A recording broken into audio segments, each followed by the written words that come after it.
Hello, everyone, and welcome. I am Jody Hardy, owner and operator of Elements of Wellness, life coaching for stress and overwhelm. And today I have Barb Hunt, who is an accountant technician, and she has got an experience that she would love to share with you. I know that every Friday we bring stories from general people like you and me that are experiencing the world in this world change.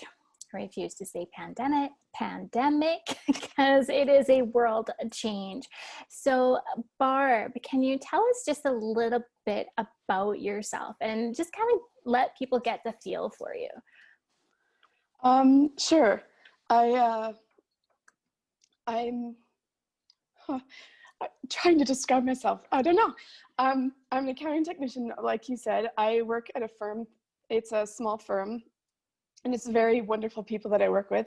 I'm an extrovert, so I like to go out and do things. Sorry. That's okay. What do you like to do? What are your favorite things to do? I love just spending time with my friends. We go out to dinners often, or we go to movies, or whatever it is. There's lots of activities we tend to usually do.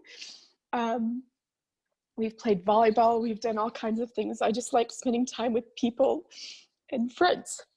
You sound like you have a really active lifestyle there, you know, going out and being social and playing all the sports. You're doing better than I am.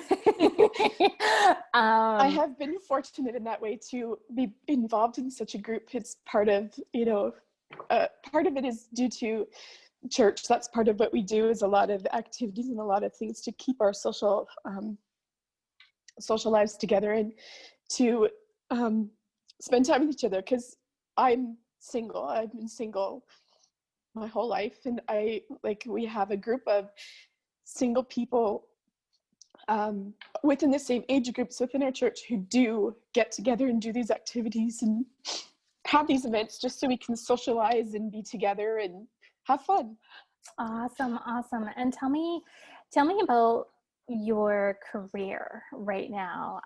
Tell me what it was like before the world changed. What did you like about it? What did you love about it? What were the people like? For me, that is mostly still the same, oddly enough. It's a small firm, so there's 3 partners, and then there's a few of us there, technicians, and it's just a really nice family-based business.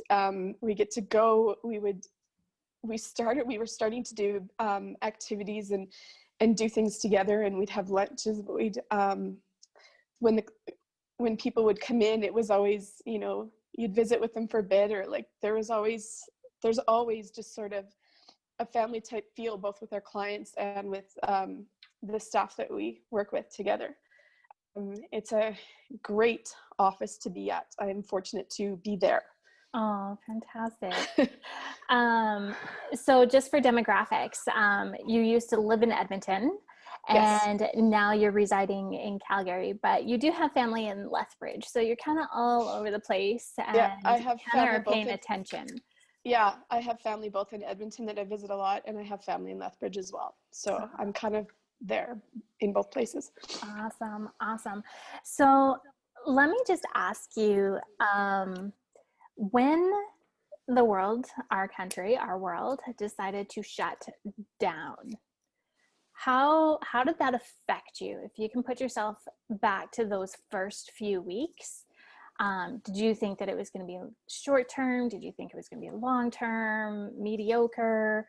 What was going through your mind at that time? I immediately felt that, in spite of how they said it was going to be short term, I knew this was never going away. I saw the writing on the wall of it just being away. I don't know. I don't want to be too controversial on this, but I just didn't see it going away for many reasons, and that worried me. Mm-hmm. Yeah, and you're not alone. I know, I felt the same way, where you don't shut down schools until September if it's just going to be 2 or 3 weeks, Yeah. right? You Yeah. don't. So when you say the writing on the wall, I was looking at the whole picture. I wasn't Yeah. just looking at what was being talked about. You know, I was looking at all of the things that were being put into motion, you know, where Yes. businesses were closing down, schools were closing down. A lot of the fear started happening where, you know, people felt like, well, no, I'll stay open. But then they would get phone calls going, I can't believe you're still open. Right? Yeah. So then they closed due to the pressure that they were getting from their communities. So you're not being too controversial when you're saying that you don't want to say too much on that, actually, because I think it's really important to discuss other people's opinion. That's how we start getting critical thinking. That's how we start looking at both sides of the coin, because to ignore the one side of the coin, its value goes completely down the drain, right? It needs two sides. Yeah, and that's really how I felt when they started shutting down what they called non-essential businesses. Is first of all, as an accountant and doing what I do and doing the corporate taxes that I do and the personal taxes that I do, I knew what the impact would be on the people who own these businesses, the people who run these businesses. In fact, a friend of mine had posted this recently. Some businesses barely survive at 75% open. So when they 100% shut you down, or even allow you to open only 50%, there's still not even enough recovery for some of these businesses. So I knew the economical impact this would have, as well as the psychological. I have multiple nieces and nephews ranging from 1 year old to 30 something years old, and great nieces and nephews in there. And I knew what this would do psychologically, shutting the schools down, or psychologically to a lot of people with their businesses, or losing their jobs, or for me, even what they deemed non-essential were essential to me, because all of this happened to me in tax season. And for an accountant in tax season, things like your chiropractor and your massage therapist are very vital to survival. It was very tough, because I had, pardon me, I had to find a way to work through tax season in a lot of pain. Yeah, I hear you. Being a former massage therapist before my accident, I can't tell you how many accountant clients I had, and you guys all come out around tax season, and it was like, okay, you need to be seeing me every single week for at least half an hour to 45 minutes in order to stay on top of the lower back pain and the sciatic pain that you guys get and are prone to because of your jobs. You know, I don't know why people wait till last minute to do taxes. Like, I was always one to get them done in January. Yes. Oh, I know. Trust me. There's always those. Well, and that was the other thing too, is because of all of this, the dates kept getting pushed further back. Like, we have July and August. June is usually crazy because we'll have December year ends that are due, but those got pushed back to August 31st.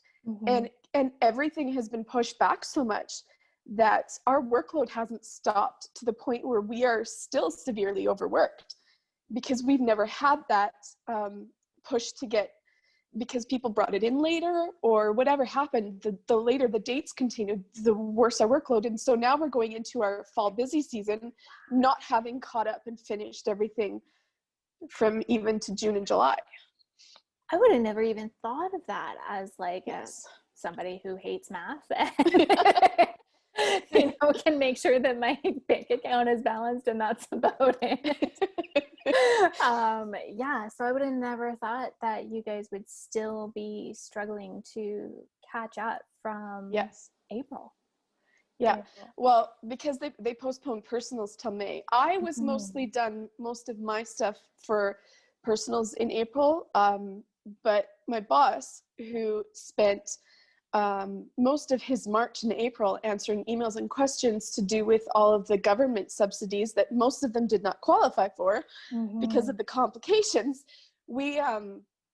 He was working way more than I was, and he was even further behind and barely got done what he needed to by May. So I was a little more fortunate than he was in what I was doing, because he didn't get to review all the files I looked at for a long time because of everything else he was dealing with, and the questions and the conversations and just all of it. So it's had a great impact on me there, at least as far as work, you know, so. And you're not the only accountant, so I'm sure that other accountants in this world have the same story. Oh yeah, and one of the other partners and his staff, like, they're severely behind, and I mean it's just a filtered problem that's going to take a long time to clear. Yeah, absolutely. Okay, so we've talked about like the initial impact. You mentioned about, you know, your nieces and nephews and the impact that shutting down schools would have.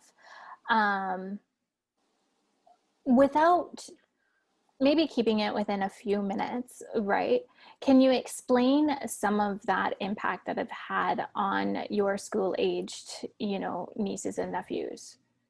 You know, what did shutting down the schools and going to online schooling do?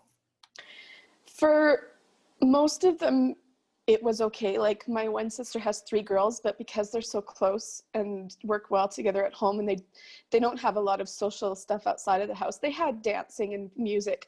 They were still able to keep their piano, but they were mostly okay. My sister said she didn't see too much of a difference. The one that probably had the most impact was my other sister has 4 kids. One of them's he's just a little, but the other one is she was in grade 5. She just started grade 6. She struggled the most because she's deaf. So she has hearing aids and doing the online learning. And my sister wasn't paying attention to her classroom for a while because, and then the assignments, what the teacher said and what was written and what was actually supposed to be done were 3 different stories. My sister had to start talking to other students' parents. And because Miranda only understands so much of what's being said sometimes because of her hearing issues. And I mean, the other ones were in grade 8 and 11, so they functioned fairly well because they were old enough they could understand. And one of them, he's just a little Mr. Genius. But Miranda, she has a struggle because of the deafness. Like, comprehension and things is mostly good, but slightly different. So my sister had to start sitting with her. And it's to the point where this year, going back to school, she is staying home. They're doing the online learning, and her brother, who's in grade 9, is staying home to help her because she cannot do it alone. She's not capable of doing that. And there's no way she can learn in a school classroom where there are masks and even face shields or anything. She reads lips enough that the comprehension, you need that 3D image. Yeah, the facial expressions, everything. Her comprehension drops severely, even over video compared to in person. No, and that's totally understandable. I know that I know a few people that are hearing impaired, and you know, you don't get that 3D image online, and if you're even with a face shield, it distorts some of what you see, whether it's from an angle or whether it's from in front. And if you can't see that 3D image, reading lips and making sense of like the facial expressions and stuff like that is really hard. Yes. Yeah, very much so. Okay. So what about as we're, you know, let's talk about the mandate here, because I know that you reached out to me saying that you had similar experiences where you did feel discriminated against and you did feel like hate was being targeted at you. Can you talk about one specific incident that happened to you that you recall? Yes, because I've pretty much mostly have avoided going out. That's probably one thing that struggles the hardest is not not leaving the house because I don't want to deal with it. Tried it the first weekend, and I went just to a local fast food place to pick up, taco salad like I do on some weekends. I go there quite frequently, and they immediately, I was asked, you need to wear a mask. I'm like, actually, I'm exempt. And she goes, well, I don't know what corporate policy is. And I'm like, well, until you can tell me what corporate policy is, I'm allowed to be here. And she was trying to argue with me and push me because of the mandate. And the frustrating part was it's not being taught to the staff that it is not their job to monitor it. And that's where I struggled, is that they were not to monitor it. So I was able to go, and she disappeared behind a counter and was talking to the owner, who ended up being the one who came out and served me because it was a little bit busy, and he was very kind and everything, but that was enough to make me not want to go anywhere. I have yet to deal with the grocery shopping thing because of the anxiety of dealing with people causes me. Mm-hmm. Because even, pardon me, even when, before the mask mandate, when I would go grocery shopping, being one of either a majority or a minority, because it happened both ways, not wearing masks, they're the looks. They're the people who treat you like you have the plague, who look at you, who, I don't know, it just is very uncomfortable. I don't like being uncomfortable. So it was very hard for me to, even for the last 6 months before that, or however many months it was, get groceries. I was doing the minimal I had to and getting as much as I could to survive as long as I could, because of how the world has treated everybody.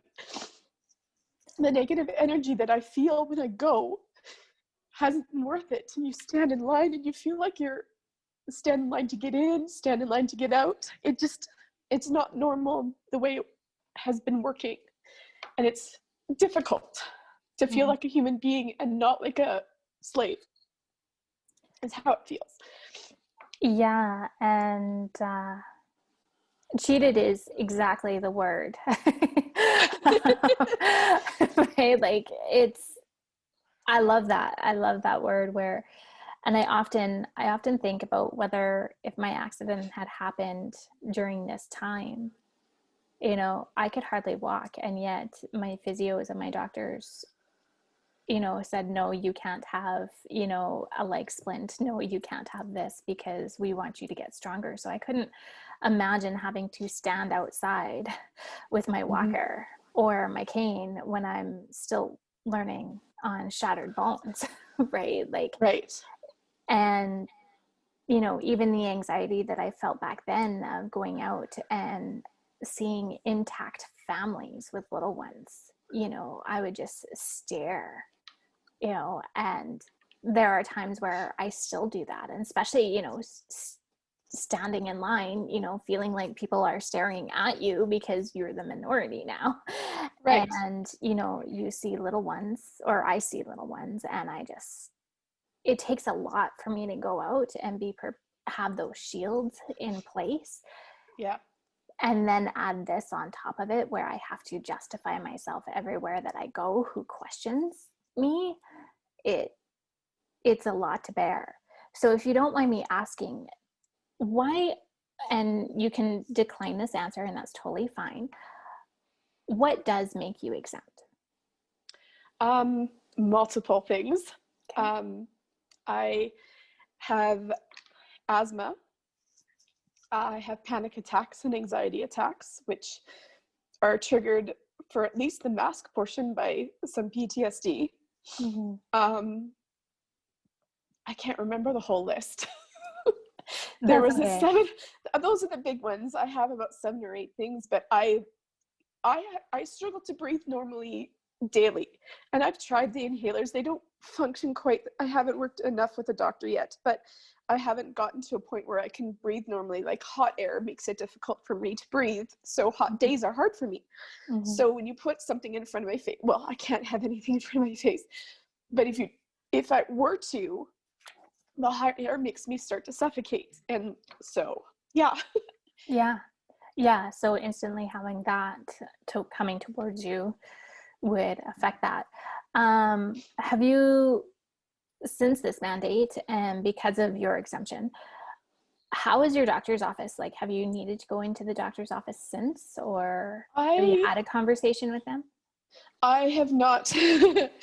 I actually haven't been to much for doctors just because I don't go unless I'm sick, and I'm not usually sick unless it's been a cold or a simple cold or flu bug, which goes away. And I haven't had that for years. I've been functioning and healthy, and I've had my blood work checked a few times over a few years, but I don't have someone I regularly see. So that has been something I haven't had to do. My chiropractor, I have been fortunate enough that the day before the mandate was starting, he sent an email out to his entire client list and said, there will be people not wearing masks, so be kind. And he has notes all up in his office stating the same thing. So it has been a pleasant experience, at least there. I have been fortunate enough that he believes in immune systems and everything, that he has been very kind to understand. And there have been others in there without masks. Majority are, but there have been others, and it's made me feel welcome. So I've been fortunate there. But I have not I worry for when I do have to deal with anything sort of medical, what will happen. It has been a concern. Yeah, absolutely. I know I go to a lot of places that don't ask me, don't bother me, but I also go to places that have actually refused service or have stopped me at the door saying, you know what, no. And, you know, typically most of them are open to conversation, and it's just an educational opportunity. And then once that education is there, it's like, oh yeah, you can go, right? Like go for it, right? Others, you know, when they're not open to conversation about what the law is and what it actually entails and what the 7 exemptions are. Have you ever been refused service during this? No, because I've avoided going anywhere. I have purposely, I've had a couple of people pick a few things up because they volunteered too. But I have purposely avoided it because I don't know that I can deal with it yet. I have been working myself up mentally to be able to go in and do it. I'm almost there because I have seen some positive experiences from other people in my area, in local places. And so it gives me a little bit of hope that I will be able to deal with it. I have a good friend of mine who is willing to go and be my bodyguard. Yeah, we did touch on that last time. You were going to get back to me on how that went. We haven't gone anywhere yet, but she is very willing to be my bodyguard, and I might be ready to try that soon. I'm almost there. It's just psychologically, because of some of the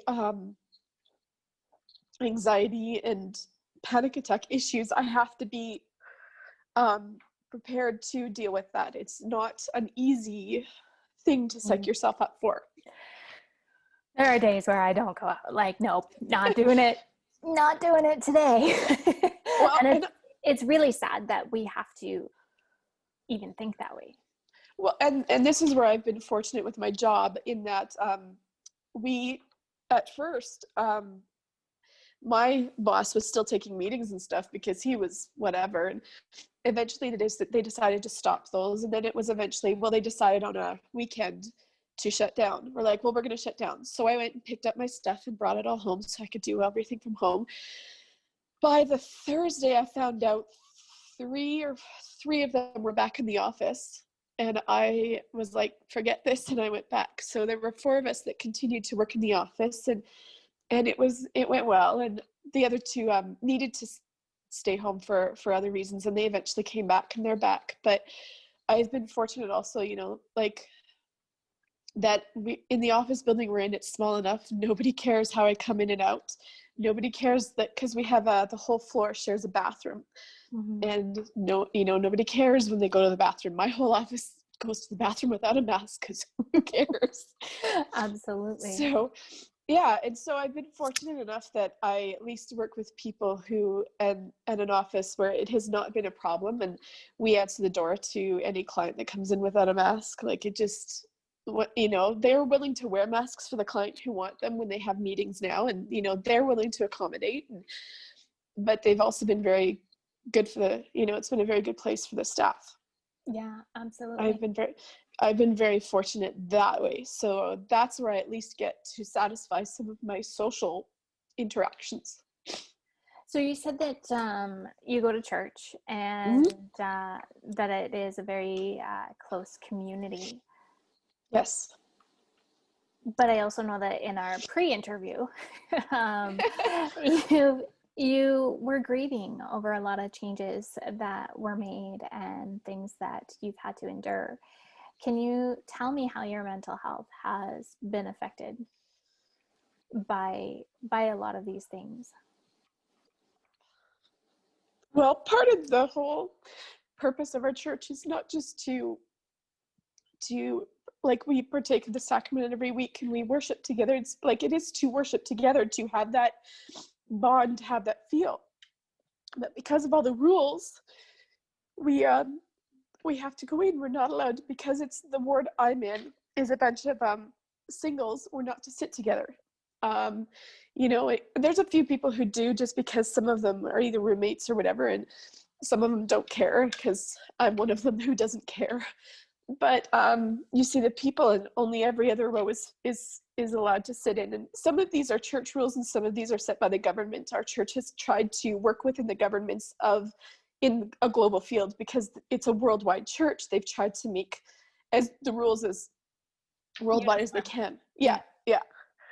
So it's just very awkward, because I don't feel that unification, because the whole point was to be together, to gather together. We normally would have our sacrament meeting where we would sit and listen to speakers, and then our classes where we would go and learn together. And that's where we got the great interaction. And we don't have that second hour anymore because of everything. We barely get the first hour. And I've only gone once, and it was awkward. And I personally don't like that the government gets to track me. So it's partly why I don't want to go, is I'm like, I still should get that freedom of whether I am being either tracked or monitored or traced, or I should get the freedom to decide my health. And that's where I struggled there, because they take attendance, and they have that to submit to the government. It's not the same emotional feeling that I've had. I have been blessed that I have a friend who has been doing it in their home, and has welcomed me into her home with her husband and 4 children. But it's not the same. It's been wonderful, because I still get that upliftment, but I don't get that social interaction and the people, and there's such a feeling that you get that's no longer there. Even though everybody's there, that feeling isn't there anymore, because it's so restricted in what we can do. Yeah, it almost sounds like the sense of family is gone. Yes. Yeah. Very much so. They have started, I haven't gone to any yet. They have done a few smaller activities out in the open, out in at parks and things. But it's hard to know, just because not many people are going in, and the impressions of people and their value system on the whole situation, it's hard to judge. I don't know that I'm ready to emotionally experience their perceptions of the world right now. I'm sensitive to those kinds of things. I don't need their negative fear impacting my life. Yeah, absolutely. So, And you know what, you are wise for that. I just want to put in a tidbit of information. Fear decreases how well the immune system works. right, When we live in fear, our immune system actually almost shuts down because our brain goes into survival mode. Like, hey, I got to run from the saber-tooth tiger. What's more important, my survival or immunity? Right? right, It's gonna pick survival versus immunity and keeping educated and stuff like that. So right, to react in fear is actually more of a detriment. So I think you are being wise there on what you choose to expose yourself to and allow right. in your space at this time. Um, Well, it's why I only went the 1 week, because I could have gone back. You know, they've done it every week, and it just was such a negative experience for me the first 10 minutes that I couldn't put myself through it again. yeah, yeah. So, So speaking to somebody out there who maybe you've caught their attention, maybe who, you know, is starting to ask questions of why things are, what would you want them to know?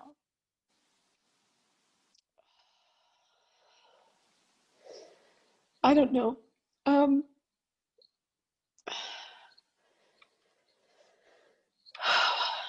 I want, I guess I'll put it this way. What I probably would say is what I miss the most is the love of the world. I wish that people would remember, especially as Canadians, how kind we are.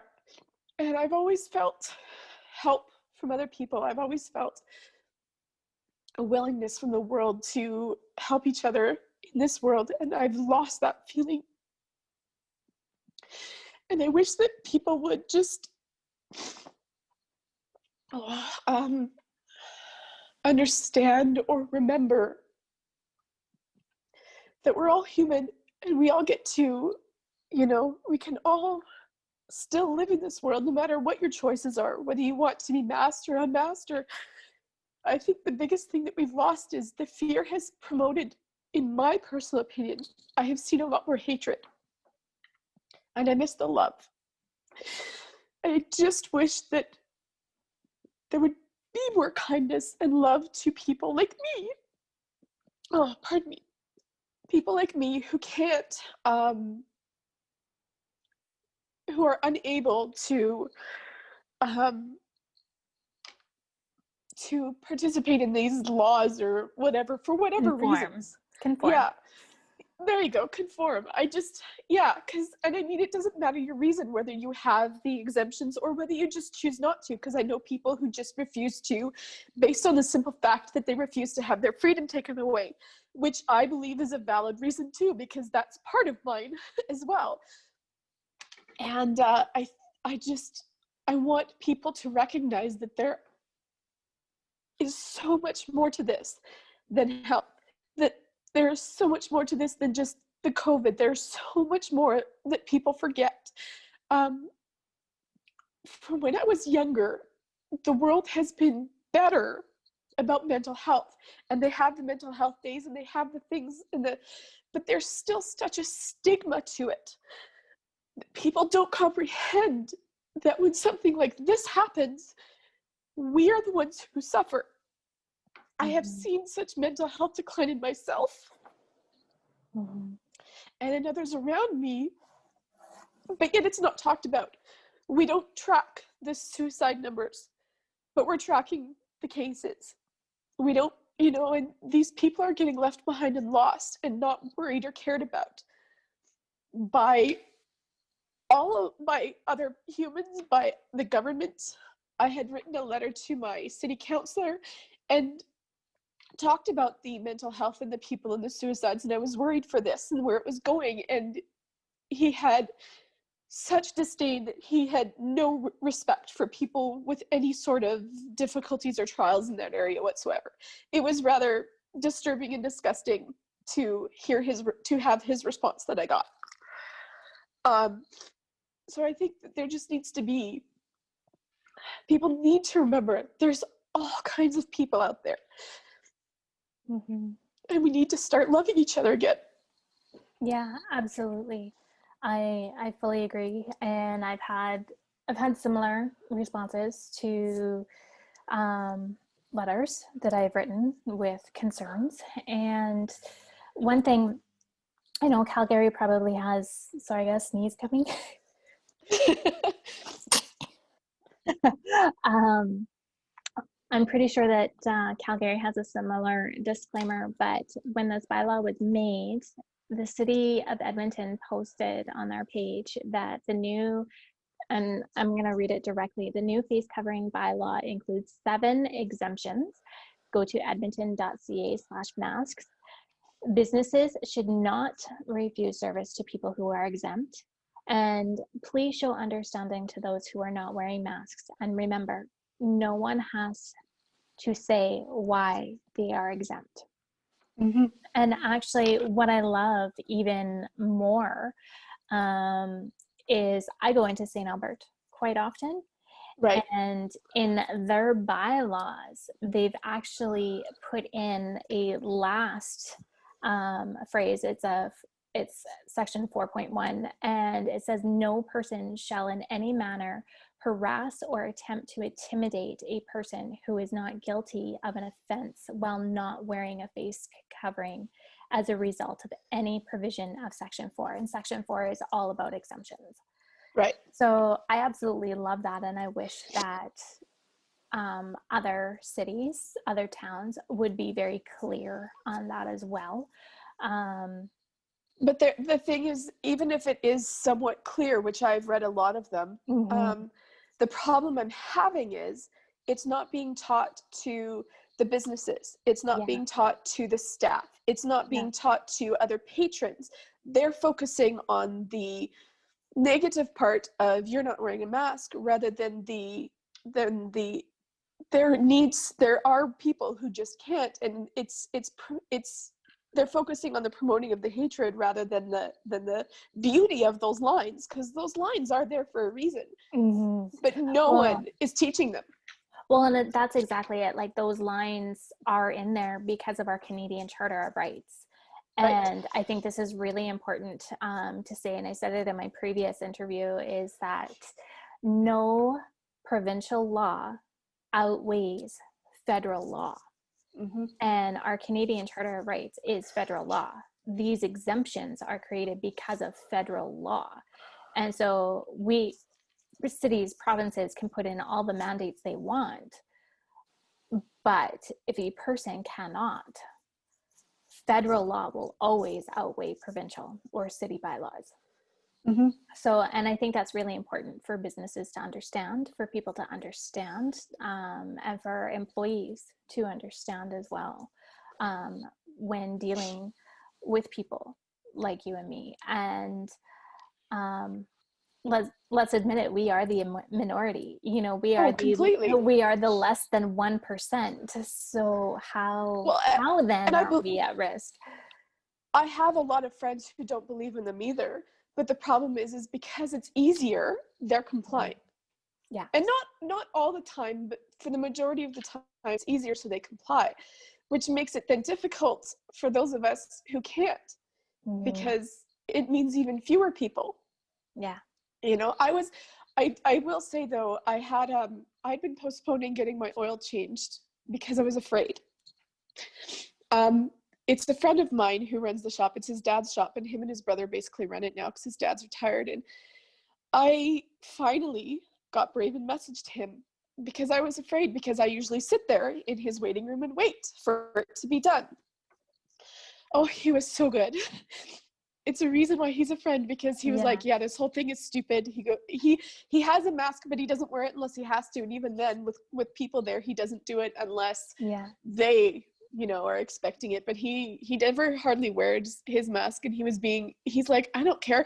He goes, I'm supposed to put the sign up and not say anything. I couldn't care less. And I'm like, thank you for being one of the ones who like that, because most aren't. Well, and I find that the signage that have been distributed are not right. They're not legally right. I agree. I know, like, where I go for rehabilitation training, their sign says, we recognize that City of Edmonton has this mask mandate. We also recognize the 7 exemptions, and if you cannot wear a mask, we will not ask, we will accept you into our store. Mm-hmm. Which It's should be the simple thing as for that. well, Right? Like, that's what the sign should say. I've seen more, especially in Ontario, there have been more people putting signs like that up. And I think that should be the signage everywhere. And Yes. and I get very disturbed. It's very disheartening and disturbing to watch people and hear of people being, I mean, some are attacked by patrons, but some are also attacked by the business owners themselves. And I'm sitting there watching this going, but that's against every provincial and Canadian law there is when it comes to the Alberta Human Rights Act and the Charter of Rights and Freedoms. It is illegal to deny people service for a mask. I don't care if you can say that. You have done an illegal thing. Well, and it's funny that you brought that up, because I spoke to Alberta Human Services 2 days ago, actually on Friday. Well, okay, so more than 2 days ago. Monday. It's Monday right now when we're doing this interview. And they said 75% of their calls of the applications that are coming in the mail has to do with this bylaw, and businesses and people breaking the law right now regarding denying service and not giving a proper alternative. Like, for me, it is part of therapy to go out in public. So to order online is not equivalent to me going out. And it's just part of my therapy, getting into society. Yay, society.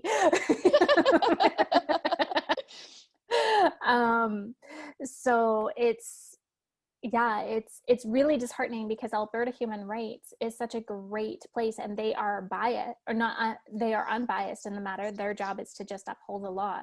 But even on their website, they say that it is against the law to deny education. It is against regarding this mandate, it is against the law to deny medical treatment or help. It is against the law for businesses to refuse service. It is against the law for the average Joe, you and me, to discriminate against another because of this bylaw. So there is a lot of laws being broken. Yes. And I think that's where I struggle I'm not a big shopper anyway, but I can't just go and pick stuff up because of I don't know who I'm going to meet or who's going to be there. Yeah. But the more I hear of the positive places, the more willing I am to go and do some of that. So I'm working towards it. But Absolutely. Barbara, I just want to say thank you for sharing your story. Thank you for bringing awareness. And I think this is so beneficial for you, because you say, you're gearing up to go out more and more, and you're putting yourself out there. You're being brave, and you're putting yourself out there today. And I want to honor that and respect that and acknowledge that. So just breathe in that accomplishment for me for a moment there, because this is really big. Well, it is.